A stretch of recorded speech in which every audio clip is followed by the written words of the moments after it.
Hermanos, buenas noches. Dios les bendiga. Gracias por estar aquí. Son 2, 4, 5, 6, 7, 8, 3, 6, 2, 8, 9. Bueno, no sé.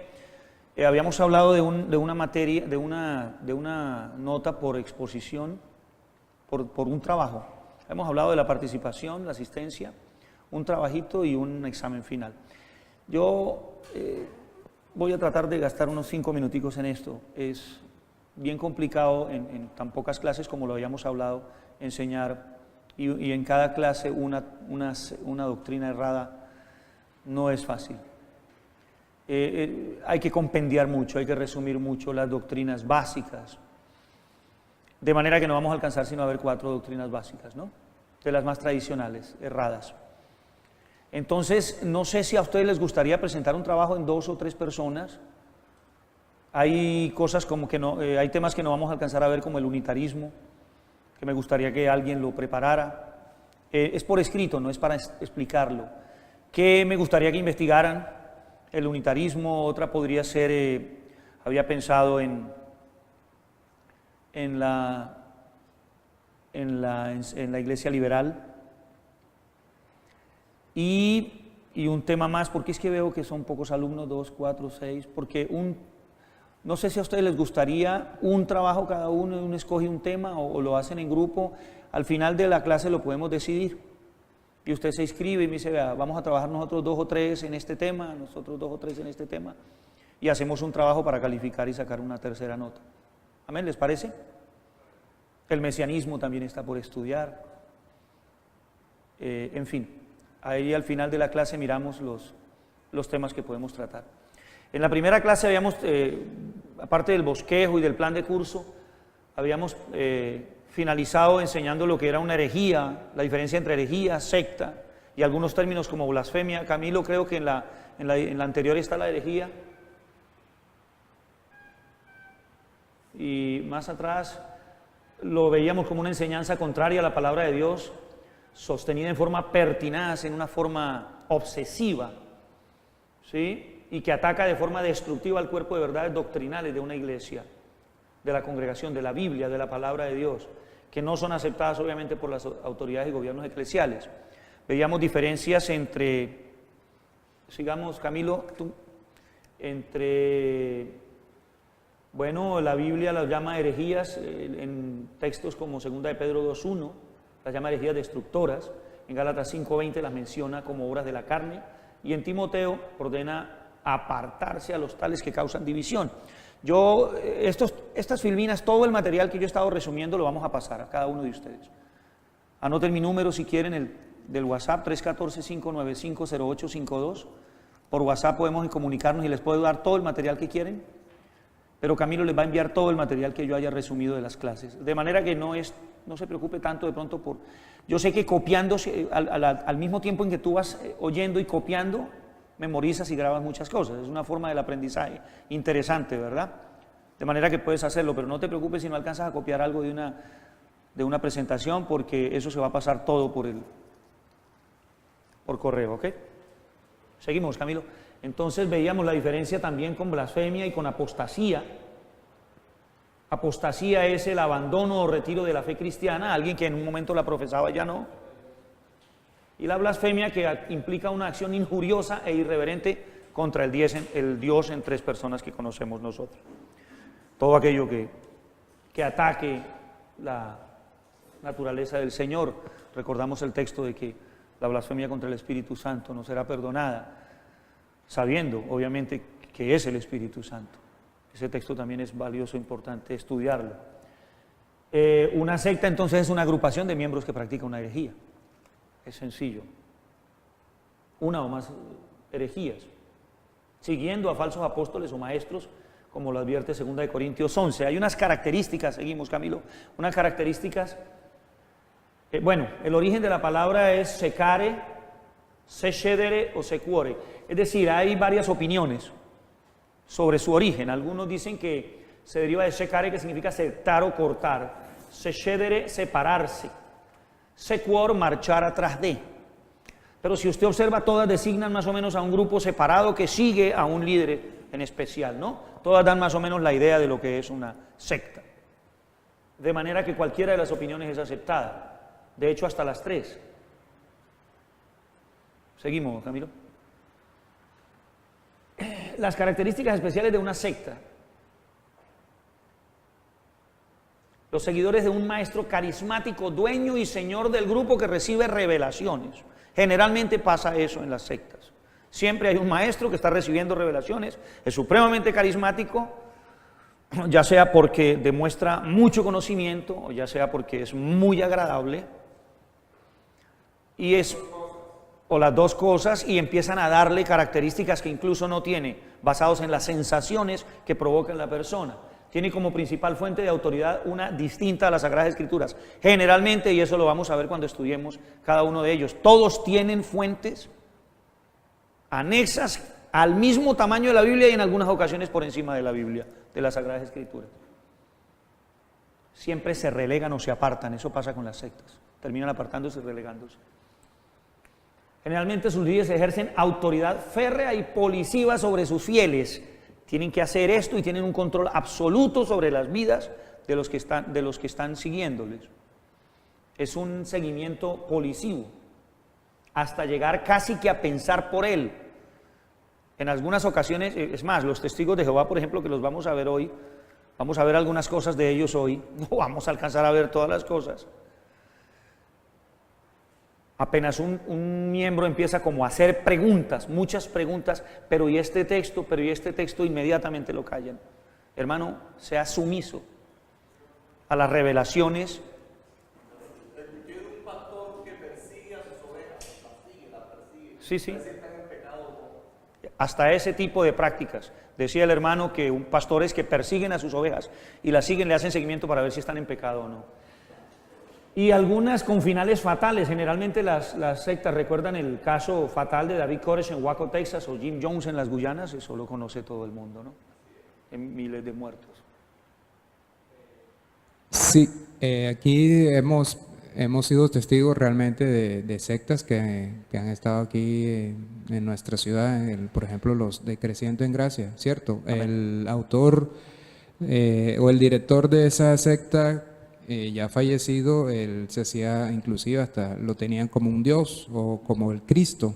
Amén. Y ahora la esposa como el Espíritu Santo, algo así creo que tengo. Sí, a él le llamaban inclusive Papito Dios, todas las cosas eran para él.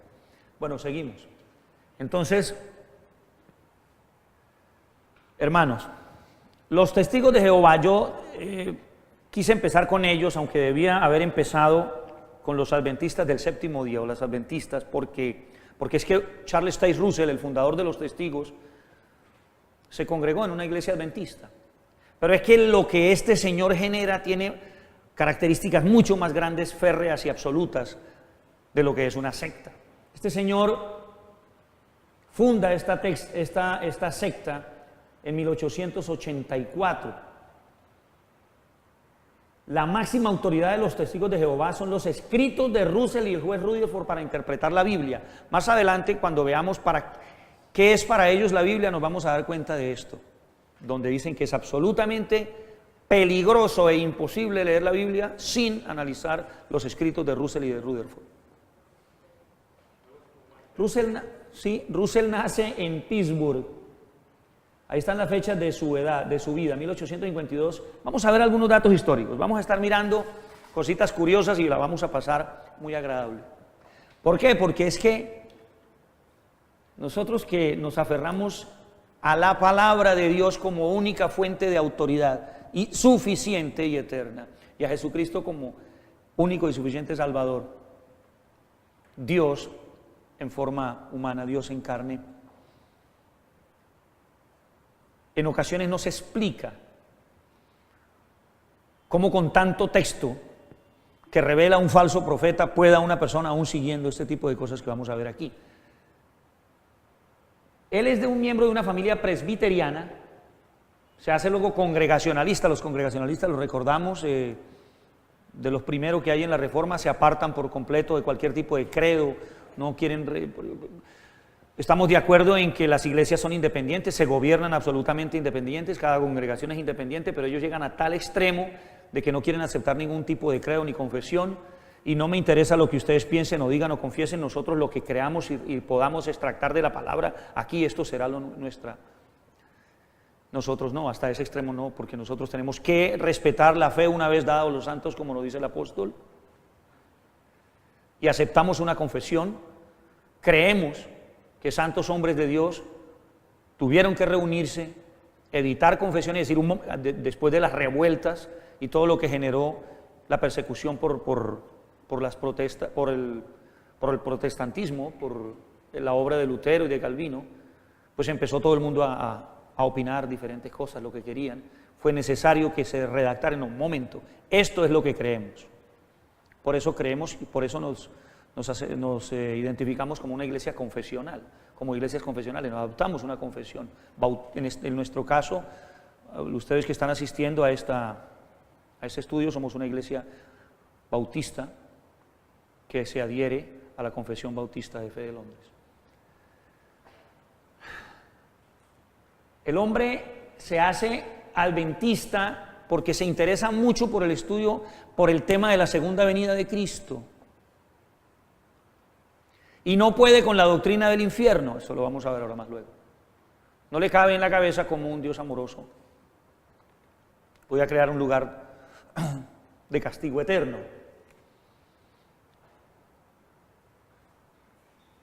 Y podrá usted imaginarse todo lo que eso deriva de ahí para abajo. La cantidad de errores y diferencias contra la tradición de la iglesia desde los padres apostólicos. En 1870, joven sin educación teológica formal, crea un grupo de estudiantes de la Biblia, funda en el 79 la revista Atalaya de Sion, funda la Watchtower Bible and Tract Society. ¿Qué significa esto? Sociedad de Biblias y tratados de la Torre Vigía. Así que la Torre Vigía fue el nombre principal. Torre Vigía, de hecho, la Watchtower es el nombre de la revista Atalaya en inglés. A nosotros nos llega como Atalaya. Eso es lo que es la Watchtower, es el Watch, the very tower, el verbo, la palabra en inglés. El Atalaya, el vigía. Según el Atalaya, él en vida realiza viajes por más de 1,5 millones de kilómetros, da más de 30,000 sermones y edita libros con más de 50,000 páginas. O sea que el trabajo del hombre fue intenso. Seguimos, Camilito. Camilo. Hay un tema que es posible o es normal a veces, inclusive vemos ejemplos bíblicos que en la familia de un pastor, de un maestro, en la familia de un siervo de Dios, hay malos testimonios. Hay malos testimonios en los miembros de la familia. Conocemos por la Biblia los hijos de Samuel, los hijos del sacerdote Elí, ¿cierto? Pero que la persona escogida para el ministerio dé mal testimonio, eso sí no está bien. Eso sí es censurado en la Biblia. Pues este señor juró en falso sobre su conocimiento del griego. Él, para poder defenderse de un reverendo J.J. Rose, lo destapa, lo acusa de no tener ningún tipo de conocimiento, porque fueron tantas sus errores doctrinales que no podía resistir esto, y lo descubre y publica cosas y hace denuncias sobre él. Entonces este tipo lo denuncia, Russell, y frente a él jura frente a la bandera que sí sabía griego y que había hecho estudios. Al final tuvo que retractarse. O sea que esto de retractarse, de jurar en falso ante un tribunal es terrible, es un testimonio terrible, y mucho más en cualquier país del mundo, mucho más en los Estados Unidos. De no tener ningún tipo de preparación ni filosofía, fue acusado de teología sistemática o histórica, griego o hebreo, y de poseer una enseñanza antirracional, anticientífica, antibíblica y anticristiana, y tuvo que admitir como verdades estas acusaciones, porque él tuvo que aceptar que realmente, obviamente lo pusieron a prueba, que sí, que él no sabía griego. En 1906, mire, su esposa solicita con éxito el divorcio, maltrato, es categorizado por el juez como un hombre egocéntrico, arrogante, egoísta, orgulloso, y su conducta indecorosa frente a otras damas, que fueron las denuncias que puso la esposa. Esa conducta indecorosa frente a otras damas, imagínese usted por dónde va la cosa. Eso lo vemos en muchos pastores hoy en día, ¿no? Entonces, estos testimonios no son de un siervo de Dios. Vale preguntarle a los testigos de Jehová si conocen la historia de su fundación. Muchos no la conocerán. Muchos no la conocerán. Él demanda sin éxito por daños y perjuicios al periódico The Brooklyn Daily Eagle. Cuando éste revela un fraude, miren lo que dice allí. Una forma de sostenimiento. Vendía trigo milagroso y frijoles milenarios. También algo, la maravilla del algodón, no sé qué, estuve leyendo algo sobre la maravilla de un algodón. A unos precios, me imagino que supuestamente ungidos, a unos precios tremendos, 27 kilos, era la medida del bushel a $60 cuando en su momento costaba $1, pero como era milagroso y como era milenario, entonces él lo denuncia, el periódico lo revela ese fraude y él demanda sin éxito, obviamente, porque era verdad lo que él hacía. Muere viajando en un tren por campos de Texas en 1916, enfermo, solo. Un amigo lo va acompañando y lo arropa con una capa, con una manta del tren, enfermo y deprimido. Él se deprime al final de sus días porque ninguna de sus predicciones se cumplió. Mirémoslas. Estos son generalidades, ahorita entramos en el aspecto un poquito más teológicos. Estas son cosas interesantes. Había seguido al adventista Guillermo Miller, por eso cuando veamos cuando veamos respecto a los adventistas, vamos a ver quién es este señor William Miller. Guillermo Miller, William o Guillermo. Se dice William o Guillermo, pues en la traducción al español es adoptado el nombre William como Guillermo. A este señor no se le cumplió el regreso de Cristo a la tierra en 1844, pero Russell insistió que el método con el que calculaba era bien, solo que se había equivocado. Russell inclusive se conoce porque hizo estudios sobre las pirámides. La piramidología la utilizó. Usted sabe que basado en las medidas de las bases y las medidas internas calculan y haciendo ciertas multiplicaciones calculan hasta la distancia de la Tierra al Sol. Algunos hacen cálculos de tiempos y edades y basado en eso el hombre calcula, dice que esos métodos eran correctos. Russell hace sus propios cálculos y dijo que Cristo, así como no resucitó corporalmente porque su resurrección fue espiritual, que eso lo enseñan ellos, entonces su segunda venida sería también en forma espiritual. Ellos enseñan que Cristo resucita en forma espiritual, toma un cuerpo temporalmente para hablar con sus discípulos y que lo vean, pero sube en espíritu y de la misma manera regresa en espíritu. Y eso sucedió ya no como lo decía Miller en el 844, sino en 1874, de manera que en ese momento tuvo el inicio del milenio para ellos. Dijo que el tiempo de los gentiles terminaría en 1914 porque va calculando tiempo tras tiempo. Él escribió eso en 1889. Dentro de los próximos 26 años, todos los gobiernos actuales serán derribados, disueltos. Sucedería en 1915, sumándole a 1889 los 26 años, eso debió suceder en 1915. Se acabaría la Iglesia Católica Romana, se acabarían los bancos, las instituciones sociales, todo. Sería el fin del mundo social y político. Obviamente eso no sucedió. ¿Seguimos, Camilo? Obviamente eso no sucedió. Pues él dijo que en ese año tendría lugar la batalla de Armagedón. Dentro de sus doctrinas, ellos esperan la batalla final, que es la batalla de Armagedón. Estamos hablando de generalidades por ahora. Y solamente los que pertenezcan o sean miembros a la congregación del reino de los testigos de Jehová van a salvarse de la batalla de Armagedón, van a pasar salvos. Es allí donde van a conocer la eternidad, porque el tema de los 144.000 es otro. 144.000 solamente de los primeros testigos de Jehová, incluidos con patriarcas según Rutherford, el segundo, que lo veremos luego, en 1926 todavía había 50.000 por ingresar al número de los 144.000. Entonces, en ese tiempo la cosecha evangélica terminaría.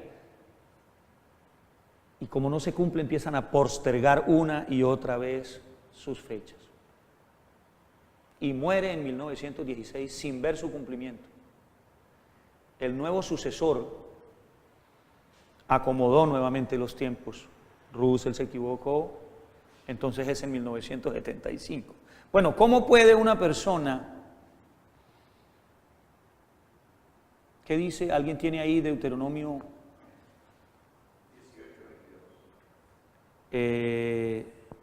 Bueno, vamos a mirarlo ahorita. Sí, 18:22. Miremos lo que dice Deuteronomio 18:22. Si lo leemos en voz alta, ¿a alguien le puedes prestar el micrófono para que lo lea en voz alta? Si el profeta hablare en nombre de Jehová y no se cumpliere lo que dijo, ni aconteciere, es palabra que Jehová no ha hablado. Con presunción la habló el tal profeta. No tengas temor de él. No tendrás temor de él. Bueno, yo creo que conociendo estos textos, un texto sencillo, un texto que no necesita una exégesis supremamente profunda o revelaciones especiales o alguna hermenéutica muy especial para poder entenderlo. Los profetas de Dios en su tiempo hablaban y revelaban mensajes de Dios y todos se cumplían. Si un mensaje no se cumplía, no era profeta. Bueno, ¿cómo puede entonces una persona cambiar y cambiar las fechas cada vez que no se le cumplen? Y así tener todavía tantos adeptos. Hoy en el mundo hay más de 6 millones de testigos de Jehová. Lo sucede el juez Rutherford. Él asume luego de la muerte de Russell y es ratificado en esa fecha, el 6 de enero del 17. Es un escritor más prolífico, es juez, escribe más que Russell, escribe en 80 idiomas, escribe un libro por año, muchos artículos en las atalayas, en los anuarios de la organización. Todas las iglesias, absolutamente todas las iglesias, según ellos, a excepción de los testigos de Jehová, son del diablo.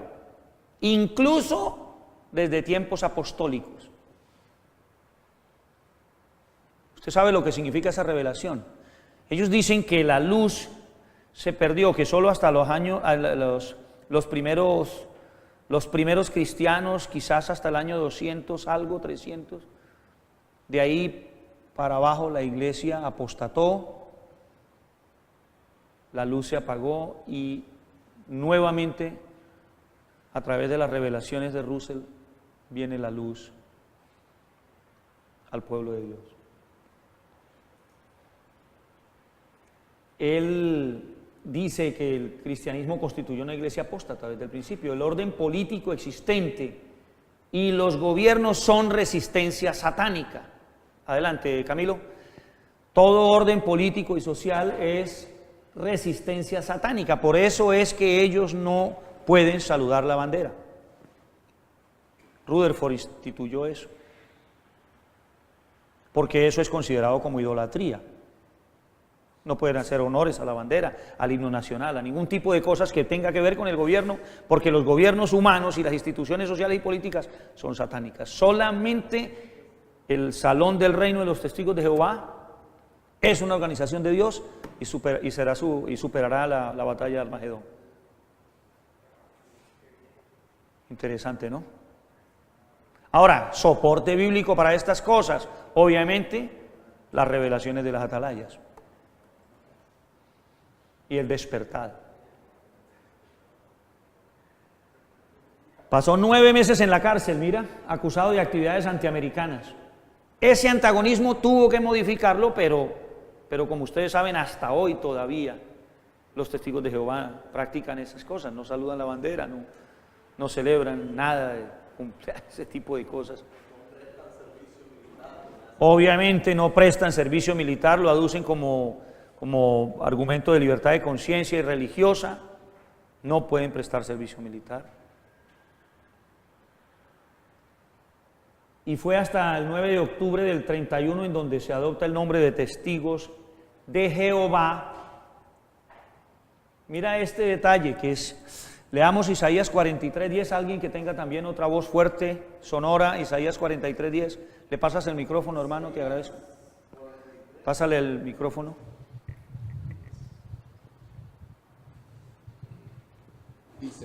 Y hermano Alexander, si puedes buscar Hechos 1:8.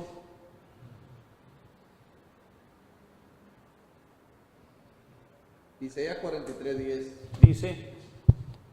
Dice así la palabra: vosotros sois mis testigos, dice Jehová, y mi siervo que yo escogí, para que me conozcáis y creáis y entendáis que yo mismo soy. Antes de mí no fue formado Dios, ni lo será después de mí. Vosotros sois mis testigos. Entonces es una nueva revelación. Solo así tienen que llamarse. ¿Qué dice Hechos 1:8?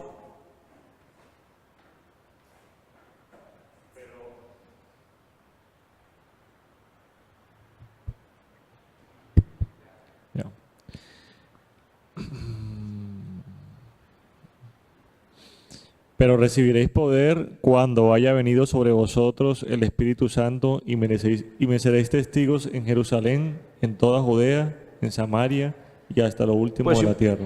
Pues imagínense ustedes, y me seréis testigos. Ellos aducen, obviamente bajo una mala interpretación, que ese me seréis testigos es una palabra que el Señor Jesucristo da como una orden proveniente de Jehová. Por lo tanto, Jesucristo es el principal testigo de Jehová.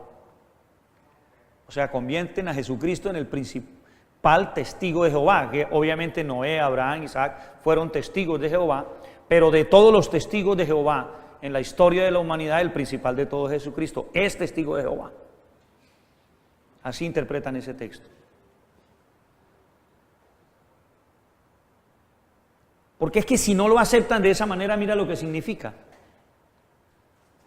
Si no lo explican de esa manera, tendrían que aceptar al Señor Jesucristo, decir, me seréis testigos, tendrían que estar al mismo nivel del Señor. Porque después en algunas partes veremos cómo Luisa Heather de Walker, en el libro ¿Cuál Camino?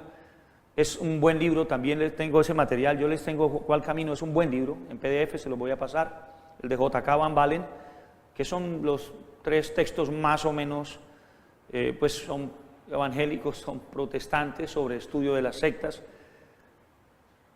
y ese de J.K. Van Balen también es muy bueno, el caos de las sectas, y esta señora compara cómo el Antiguo Testamento le da ciertos nombres a Jehová, que son los mismos nombres que se le dan al Señor Jesucristo en el Nuevo Testamento. Entonces eso lo pone al mismo nivel del Padre en divinidad. Entonces ellos no lo pueden aceptar porque sería colocar a Jesús al nivel de Dios. Lo sucede en Nathan Knorr y Franklin W. France, F.W. France, y hay un crecimiento acelerado. Hoy en día, como les decía, hay más de 6 millones de practicantes. Son muchos los detalles. Me gustaría que hay varios material en internet, en la red sobre este tema de los testigos de Jehová. Yo estuve mirando algunos videos, tratando de mirarlos más serios en YouTube. Búsquense uno, me gustó mucho, dura 1:33. Porque hay testimonios de ex testigos de Jehová que hoy en día son ministros y pastores, maestros. Hay uno en especial que me gustó mucho que se llama Los Testigos de Jehová, el documental. Búsquenlo, coloquen en YouTube Los Testigos de Jehová, el documental, o el documental Los Testigos de Jehová, como quieran, y van a ver en los links que le aparecen, dura 1:33 minutos. 1:33 minutos, es bastante interesante. En 1:33 minutos este hombre hace un video donde recorre historia, donde da testimonio de cómo trabajan ellos, cómo se financian, cómo pudo ser posible que surgiera eso, cómo es que prestan su labor desinteresadamente, cómo se les obliga y se les atemoriza si se salen. Hay un libro también de un señor Shell, algunas cositas vamos a citar ahorita, casi nos da tiempo, ex testigo de Jehová, que escribe un libro maravilloso que se llama Mis 30 años preso en la Torre del Vigía. 30 años preso en la Torre del Vigía. Seguimos. A, B. Bueno, entremos un poquito en el tema de las doctrinas. Para ellos la Biblia sí es la palabra de Dios.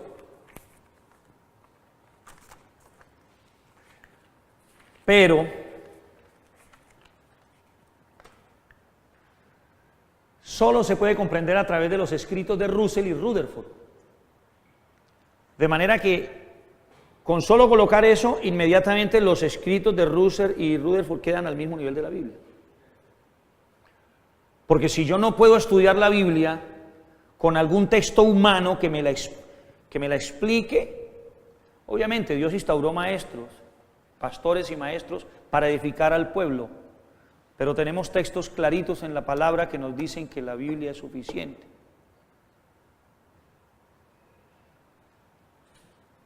La única traducción correcta es la traducción del Nuevo Mundo de las Sagradas Escrituras. Esta la terminaron de arreglar en la presidencia de W. Franks, que fue un tipo más teólogo, porque los dos primeros no eran teólogos.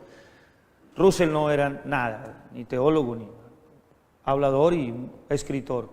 El juez Rutherford fue un escritor y sabía, era un tipo más preparado, pero Franks fue más teólogo y se dedicó, más que a investigar, a tratar de acomodar todo para poder soportar sus doctrinas. De ahí que la traducción del Nuevo Mundo de las Sagradas Escrituras, ahorita vamos a ver, vamos a ver cómo cambian la redacción de los versos bíblicos para poder justificar sus doctrinas.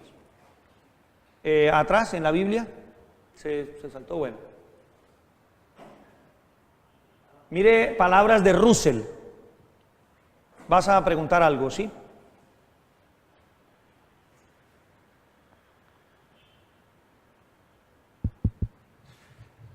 ¿Sí? Actualmente, ¿será que ellos son llevados por un simple error? ¿O hay unos intereses fuertes a nivel de la cúpula de los testigos de Jehová, por decir algo, que se están enriqueciendo? Sí, eso es indudable. Eso que está pasando a nivel de la cúpula es indudable. Lo que sí nota uno en las entrevistas que hacen a los fieles, es que mira, en este documental, quiero que lo vean por eso, porque me causó una impresión fuerte, ver cómo este señor que hace ese trabajo, entrevista, se va hasta los sitios en donde realizan sus convenciones anuales, que son gigantescas, porque ahí sí son muy obedientes, y empiezas a preguntarle a personas, a ovejitas, a corderitos de ellos, si se les puede llamar así, y la forma en que ellos responden con esa sinceridad, con esa ceguera: esto es lo que yo estaba buscando, esta es la organización que yo estaba buscando, es la única forma en que sé que puedo sobrevivir al Armagedón. Hay una ceguera espiritual y ellos son adoctrinados única y exclusivamente con los versos que soportan su doctrina. No se les puede, por eso no pueden apartarse ni un minuto de los libros que ellos han escrito, son muchos libros. Ahora, han renunciado miembros de la cúpula y eso les ha dado duros golpes, obviamente. Pero es que lo que hablábamos la vez pasada, los desapercibidos e incautos que no conocen la palabra de Dios, generalmente van llegando personas, ellos llegan a las puertas de las casas, y a todas aquellas personas que no conocen la Biblia son las que generalmente logran pescar. Pero generalmente cuando encuentran con una persona que tiene conocimientos de la Biblia, como en el caso de cristianos evangélicos que los han hecho pasar, y les dicen: ven acá, sentémonos, miremos esto, ellos sacuden el polvo y se van porque dicen que no, que ellos no aceptan. Miramos ahora de eso. Antes, perdón, se me había olvidado algo. Antes, Camilito. Sí, correcto. Mire lo que dice Russell, los estudios son la Biblia misma. Mira, es semejante blasfemia. Los estudios son la Biblia misma. No se debe leer la Biblia sin los estudios, pero puedes leer los estudios sin la Biblia porque te alumbrará la luz. Son palabras de Russell en la revista Atalaya. Es curioso, ¿verdad? Por eso te dije que te ibas a gozar en la clase, porque no puede uno entender ese tipo de cosas cuando ya conocemos la palabra. Ahora, es nuestro deber tomar, después miramos al final cómo es el trato con los testigos, si nos alcanza el tiempo. Sí, yo creo que sí, vamos a ir, estamos yendo muy rápido, pero tenemos que hacerlo. Y ustedes se van a encargar de enriquecer sus investigaciones, cada uno de forma individual. Es importante que lo hagan, porque sé que en algún momento de sus vidas se van a encontrar con testigos de Jehová. Y van a tener que confrontarlos. Antes, un par de citas que eran importantes. Segunda de Pedro 1:20 nos dice que no es de interpretación privada. ¿Cierto? Pasémoslo rapidez. Juan 5:39, recordamos que escudriñad las Escrituras porque a vosotros os parece que en ellas tenéis la vida eterna y ellas son las que dan testimonio de mí. No dice nada sobre alguna ayuda especial o alguna clave especial para poderla entender, no, escudriñad las Escrituras directamente. Solo la guía del Espíritu Santo, lo sabemos. El salmista consideraba su palabra en el Salmo 119, que a propósito creo que el Salmo 119 se lo conocen todo.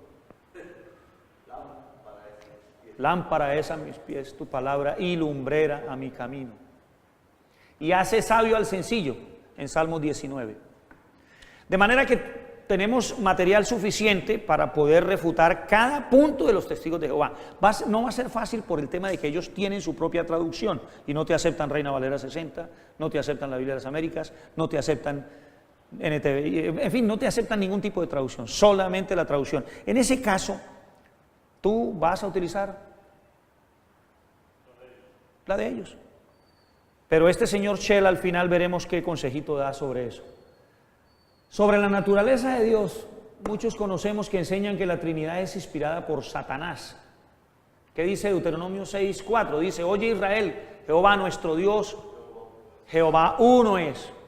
Y solamente te muestran esos textos a nivel individual, ellos no te enseñan el contexto.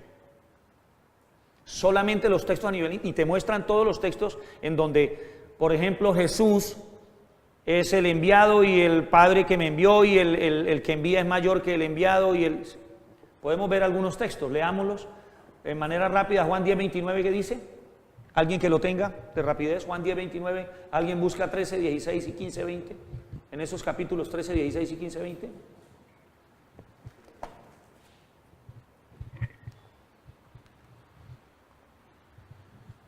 Juan 10:29. ¿Sí? ¿Qué dice?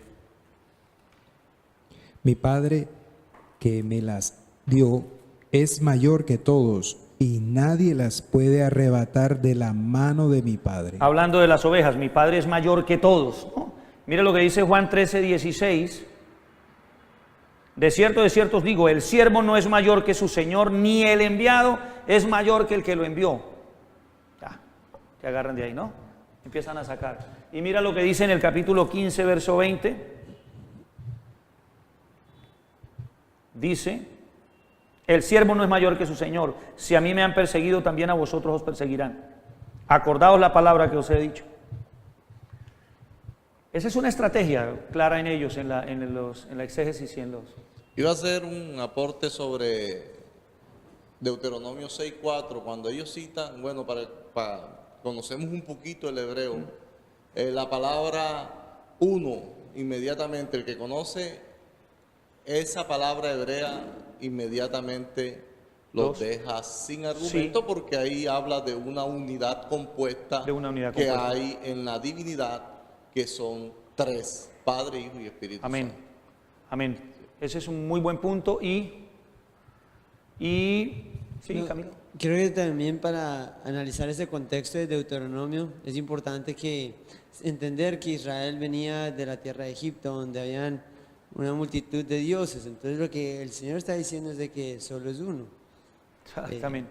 Es no el tienen que contexto de la adorar idolatría de diferentes los cosas. países de donde venían. Exacto. Por eso, entonces ellos no te utilizan el contexto, solamente sacan el verso así solito. Es lo que estaba tratando de mostrarte. Pero es importantísimo eso. De la misma manera que tenemos que estudiar el término Elohim, del Dios en plural, un solo Dios.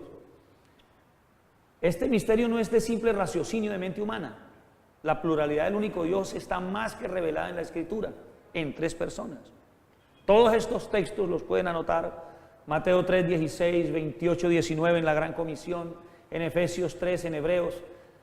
Esta cantidad de textos nos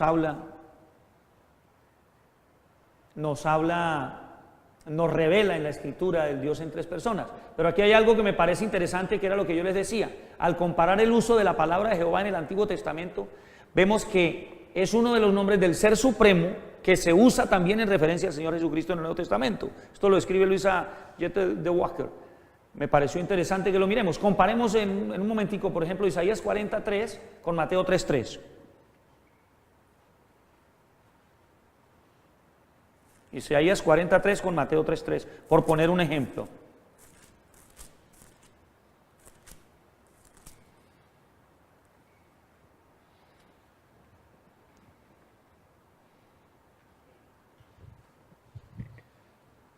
Isaías 40. Voz que clama en el desierto, preparad camino a Jehová, enderezad calzada en la soledad a nuestro Dios. Mira cómo Isaías en el texto, sí, claro, después vamos a ver que ahí hay una profecía cristológica, claro, obviamente, está hablando el Señor Jesucristo, después lo cita con Juan el Bautista, que lo vamos a ver en Mateo 3. Pero fíjate que Isaías lo llama, preparar camino ¿a quién? A Jehová. Lo dice clarito, que es el nombre que utiliza en el Antiguo Testamento. Y Mateo 3:3 dice, bueno, desde el 1, en aquellos días se presentó Juan el Bautista predicando en el desierto de ahí, diciendo: arrepentidos porque el reino de los cielos se ha acercado. Pues refiriéndose al Señor Jesucristo, es aquel de quien dijo el profeta, voz que clama en el desierto, refiriéndose a Juan el Bautista, ¿no? Pues es aquel de quien habló el profeta Isaías cuando dijo: voz del que clama en el desierto, preparad el camino del Señor. Y este Señor ya sabemos que se refiere al Señor Jesucristo. Entonces, si quieren, con calmita miran las comparaciones. Este material lo van a tener. Van a leer Salmo 68, 18 y lo comparan con Efesios 4, 7, 8. Van a leer Hebreos 1, 10 y lo comparan con Salmo 102 y Job 38, 4. Salmo 102, 5 y Job 38, 4. Es fácil de refutar ese tipo de cosas sobre la naturaleza de Dios, aunque la Trinidad tenemos materias completas para estudiar la Trinidad y poder comprobar cómo Jesús es Dios, el Espíritu Santo es Dios y el Padre es Dios. Amén. Seguimos, Camilito. Bueno, Jesucristo, les decía que es complicado el tema en ocasiones poder refutarles porque ellos no te aceptan ninguna traducción que no sea la traducción del Nuevo Mundo de las Sagradas Escrituras. Y es que esa fue la estrategia más fuerte de ellos para poder enseñar sus doctrinas.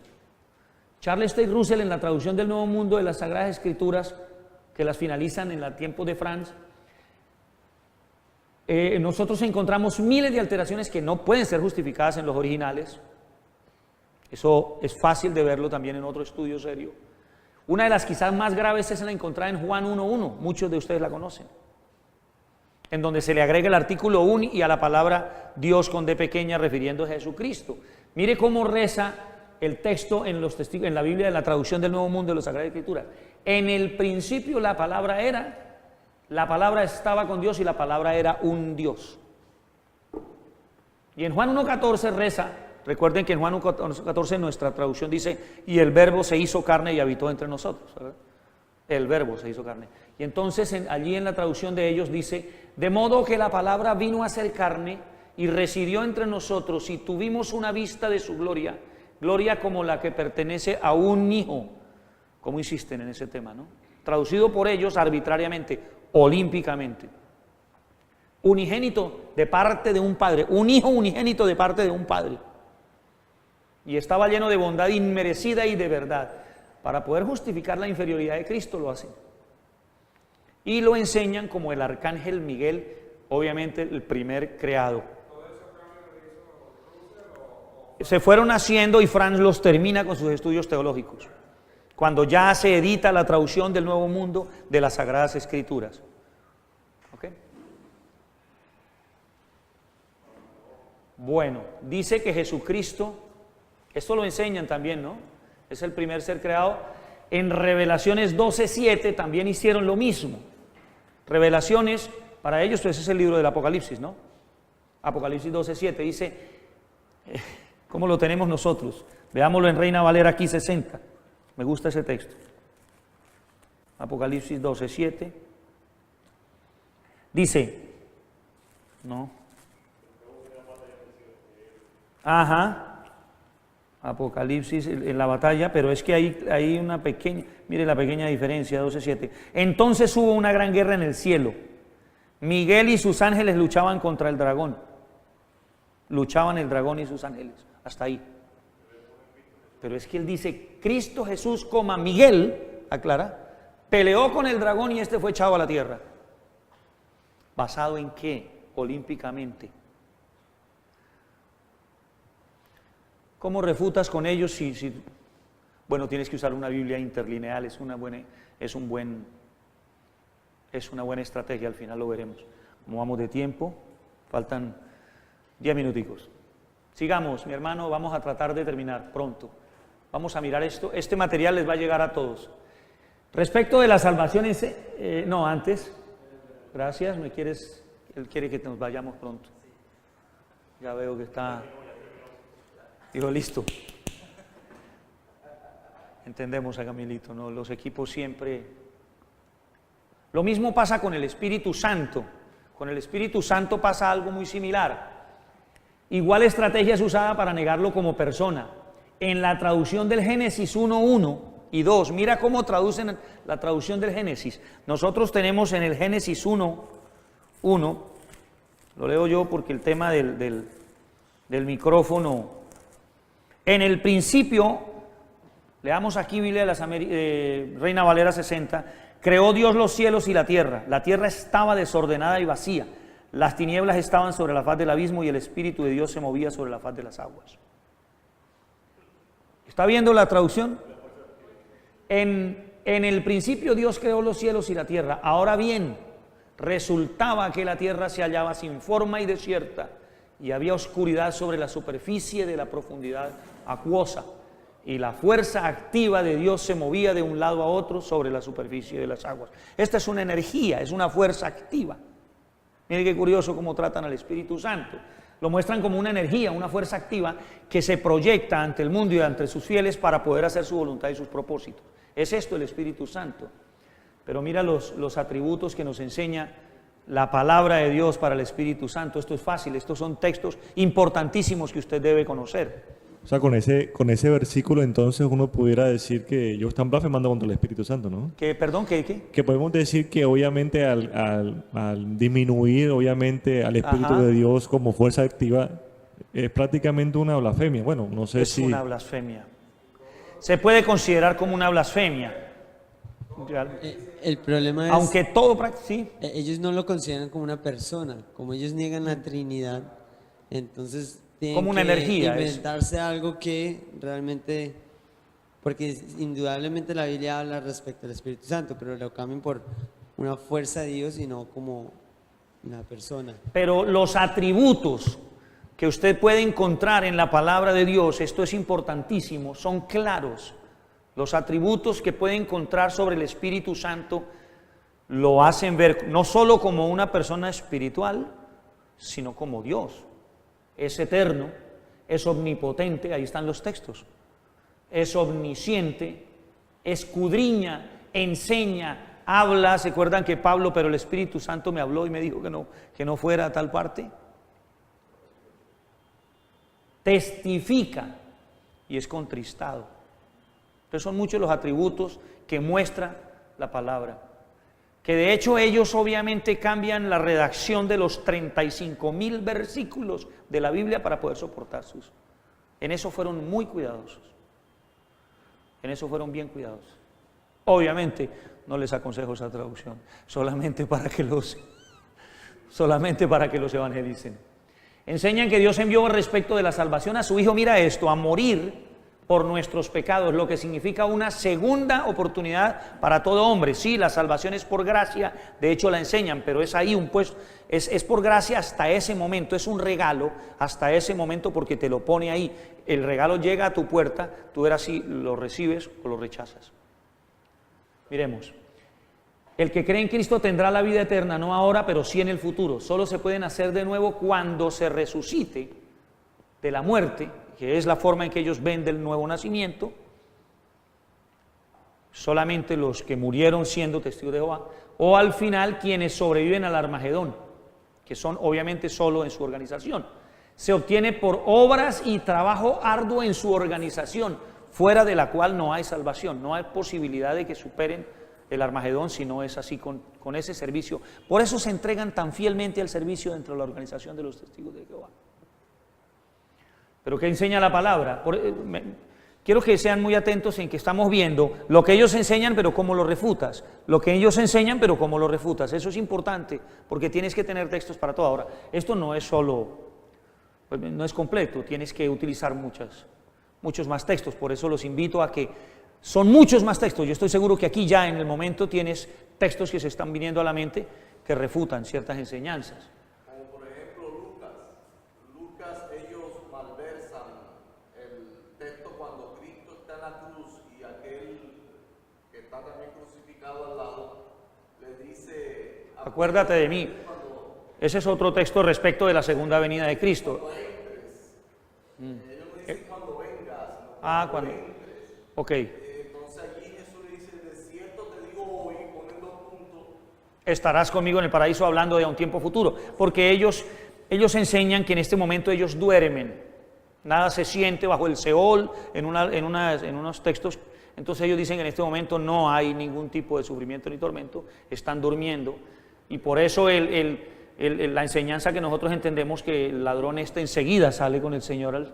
Ellos dicen no, porque es que ellos le ponen el signo de puntuación después de la palabra hoy. Ellos no dicen, ellos dicen de cierto te digo hoy, estarás conmigo en el paraíso. Eso es olímpico. El ladrón que murió fue a una tumba conmemorativa. Amén. Eso le llaman. Entonces, la palabra nos enseña que todo el que cree en Cristo tiene vida eterna y es nacido de Dios. Tenemos textos suficientes. Ellos ven en Efesios como una oportunidad que Dios regaló, como les decía ahorita, y ellos, aquel que no les recibe, sacuden el polvo y se van. ¿Qué otro material tenemos ahí, hermano? ¿Seguimos? Estamos terminando. Ya, es lo último. Este señor Guillermo Schnell, él tiene una obra que se llama Esclavo por 30 años en la Torre del Vigía. Valdría la pena verla, yo no la tengo. Tengo algunos apartes que estuve averiguando. Él sugiere algunas pautas, enseñarles el contexto de cada verso, presentarles a Cristo como el único suficiente Salvador, tener mucha paciencia. Tienes que llenarte de paciencia, orar mucho, porque nosotros entendemos que es por revelación del Espíritu Santo, porque es un toque, un llamado interno. ¿Recuerdan el texto del llamado cuando Pablo predicaba cuando el apóstol predicaba en el río? Y que muchas mujeres escuchaban, pero el Señor tocó el corazón de Lidia. Pues tiene que haber un toque del Señor, por lo cual nosotros no dejamos de predicar. Pero tenemos que llenarnos de mucha paciencia, mucha oración, y en lo posible tomarlos uno por uno, no de a 2 y 3, que es como generalmente están acostumbrados, y ellos no se van a hacer ninguna visita si no llevan a uno de los más duros, de los más preparados. Hermano, un tipo me invitó a estudiar, vamos, no vaya solo. Un momentico. Es más, te prohíben ciertos tratos. Solamente tú estás conminado a ejercer la obra que haces en la organización. Y tratar de enseñarles la divinidad de Jesucristo, enseñándoles una correcta doctrina de la expiación. Este señor enseña que tratar de adiestrarlos en lo que es un contexto, porque no conocen los contextos realmente. Si es posible, una ayuda en griego y tener una Biblia interlineal, porque es que la Biblia interlineal va mostrando más o menos los originales debajo. el texto como está por la traducción y los originales debajo para ver qué palabra es la que utiliza. Ahí terminamos la clase de hoy, ¿verdad, Camilito? ¿Esa es la última? No sé si hay alguna inquietud. Yo sé que surgirán muchas inquietudes. Hay muchas cosas que estudiar. Mira, hay que estudiar sobre las transfusiones, sobre las transfusiones de sangre. ¿Qué opinan? ¿Qué opinan de cómo es la escatología, la segunda venida de Cristo? Aunque más o menos hemos mirado que según ellos ya vino Jesucristo en forma espiritual. Ellos lo enseñan así, ya lo vimos al principio. Hay muchas otras cosas que estudiar de los testigos de Jehová para poderlos combatir. Pero como les digo, el tiempo no da. Volviendo al tema de los divisionistas, ¿será que ellos tienen siempre el mismo motivo o un fin único? ¿O tendrán diversos motivos que los lleve a causar divisiones?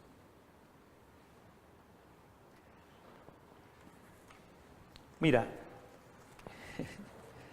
yo en lo personal no he tratado, te lo digo, con líderes de las cúpulas, de los ancianos, de los testigos de Jehová, ni siquiera en Barranquilla. Yo asistí a algunas clases de los testigos de Jehová en Bucaramanga. No, perdón, yo me refiero al divisionista. Pero sí, trato de entender tu pregunta. En general.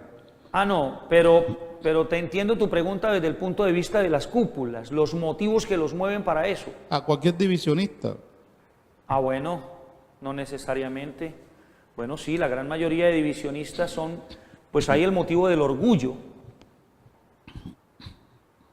Generalmente el Hijo de Dios es humilde, es sumiso, es atento a la palabra de Dios.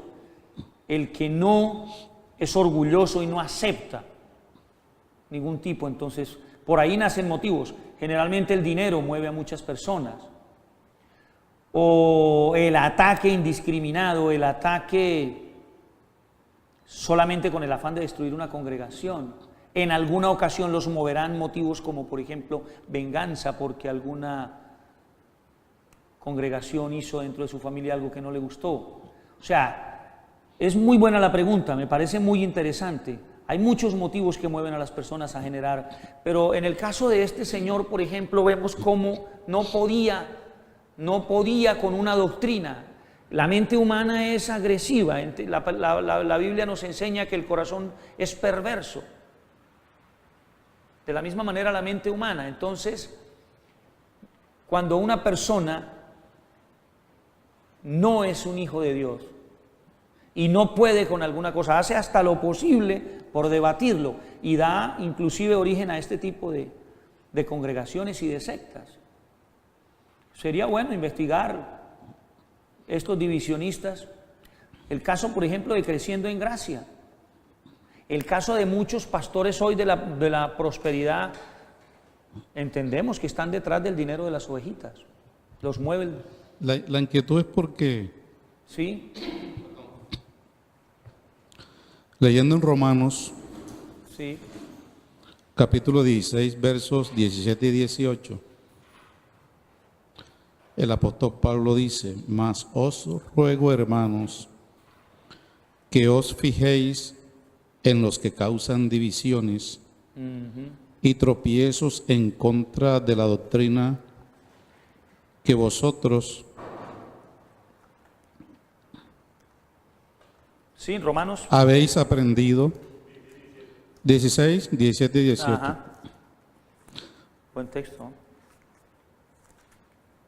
Y que os apartéis de ellos. Entonces pareciera que viniera el porqué. Porque tales personas no sirven a nuestro Señor Jesucristo, sino a sus propios vientres. Sí, correcto. Y con suaves palabras y lisonjas engañan los corazones de los ingenuos. Este es un caso específico, claro que sí. Muchos tienen esos motivos y ese mover. Muchos ven en el Evangelio una oportunidad de hacer dinero y son audaces y estudiosos Y dice ahí, sino a sus propios vientres, y con suaves palabras y halagos se engañan los corazones de los ingenuos. Este es uno de los casos que más vemos en nuestro tiempo. Pero también hay casos que yo creo que son obra directa de Satanás. ¿Pero por qué Satanás? Porque es el hombre impío en su arrogancia. No es una obra, digamos, hablando como lo hablaría un pentecostal moderno, no. Es que el hombre caído en su arrogancia no acepta y lucha contra las verdades teológicas que siempre le han enseñado y que han prevalecido. Pero este es uno de los motivos claros que nos enseña el apóstol. Y la pregunta viene porque eso que subraya Pablo guarda estrecha relación con lo que sucedía con los escribas y los fariseos, Amén. y que Jesús los atacaba fuertemente, Claro. Fíjate por el tú. fin último que los llevaba en todas sus maniobras. Y decía, es decir, dentro de lo que Jesús le reclamaba se le veía la forma de explotar, de saquear, hasta el punto que Jesús dijo, Trasquilaban a sus rebaños, a sus ovejitas. y que saqueaban las casas de las viudas. Amén.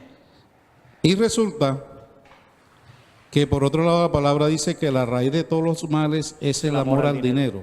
Sí, yo creo que ese es uno de los principales motivos Y el Estamos de problema de Judas fue ese. de Judas. Entonces yo me he preguntado, ¿será que ese es el divisionista Como el común propiamente denominador, dicho? como el común denominador Correcto. de todos los sí. divisionistas. ¿Sí? La Biblia lo enseña. Así es. Muy buen aporte. Gracias, hermano. Vamos a orar porque se acabó el tiempo. Le damos gracias al Señor, siempre gastamos la hora entera. Yo esperaba 10 minutos antes, pero Padre, te damos gracias en el nombre de tu Hijo amado Jesús. Bendito y alabado Dios.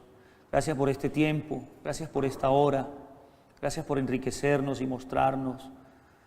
Gracias por prepararnos, porque es mucho el trabajo, es mucha la mies. Gracias por preparar obreros, gracias por este instituto, por la congregación, por todos los hermanitos que vienen de otras congregaciones a compartir y aprender y aportar. Gracias por todos los que nos visitan por la internet. Gracias, Señor. Gracias en el nombre que es sobre todo nombre, en el nombre de tu Hijo amado Jesús.